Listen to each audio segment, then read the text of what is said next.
Salve a tutti! Questo video risulterà essenziale per capire bene uno dei motivi per cui la legge d'attrazione per alcuni di voi sembra non funzionare come desiderato.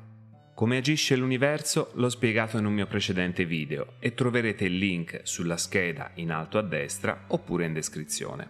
Adesso voglio fare un pochino di chiarezza sul quando i desideri verranno realizzati. Spesso nei commenti ricevo domande del tipo: ho fatto l'esperimento delle 2 tazze, quando funzionerà? Ho desiderato una cosa col 55x5, quando si manifesterà? Posso ripetere l'esercizio? Dopo 2 giorni non è successo ancora niente. Se fossi un farmacista che consegna medicinali, mi risulterebbe abbastanza facile leggere il bugiardino e dare i tempi di azione del farmaco utilizzato, ma con la legge d'attrazione le cose si complicano un pochino. Io posso, nel limite della mia evoluzione, conoscere la mia mente, le mie reazioni e i miei desideri. Ma come faccio a conoscere quello che passa nella vostra mente? Quali sono le vostre abitudini? Quali sono i vostri desideri? Quali sono le vostre reazioni? Tutto questo lo potete sapere solamente voi. Riporto un esempio che in passato feci durante una live del salotto virtuale. Immaginatevi di salire su un bellissimo taxi e ordinate all'autista di portarvi in un luogo preciso, l'aeroporto.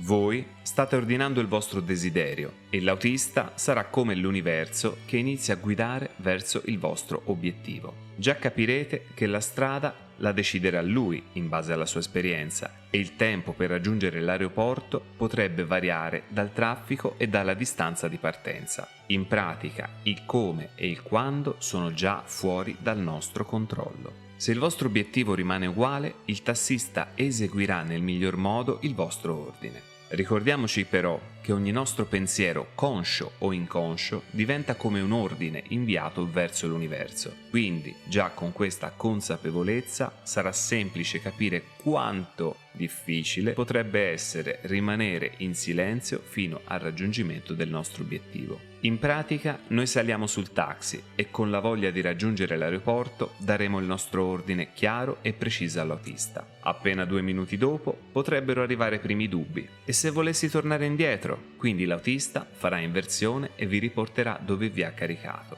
Poi i pensieri continuano a fluire verso direzioni alternative. Forse non merito di arrivare all'aeroporto. Andiamo alla stazione, che mi sembra più vicina. E il bravissimo autista imbocca la strada per la stazione. Subito dopo, con un altro atto di coraggio, deciderete di salire nuovamente su quell'aereo. E quindi l'autista, ormai felice del tassametro che gira da ore, si rimette sulla strada dell'aeroporto. Nel frattempo guardate l'orologio e pensate che ormai l'aereo è partito e quindi sentite la mancanza dell'obiettivo appena fallito e deciderete di tornare al punto di partenza, più delusi e impoveriti dal tassametro che ormai ha girato per ore. Questo di base è quello che accade nella mente in ogni momento della nostra vita. Con le tecniche della legge d'attrazione riusciamo forse a concentrare il nostro pensiero per alcuni minuti, ma subito dopo aver desiderato, la tendenza è quella di annullare o ritardare il desiderio, avvertendo mancanza, fretta, paura e distanza dal raggiungimento del nostro scopo. Salire sul taxi fiduciosi che nonostante il traffico e la strada che l'autista deciderà per noi,